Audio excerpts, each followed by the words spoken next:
అనుభవించు రాజా అనుభవించు రాజా పుట్టింది పెరిగింది పుట్టింది పెరిగింది ఎందుకు అందుకే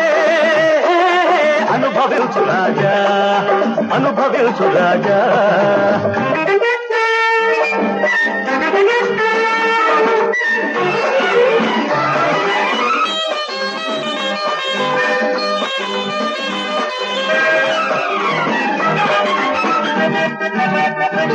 మనం పో అంటే కొండలే ఓహో అంటాయి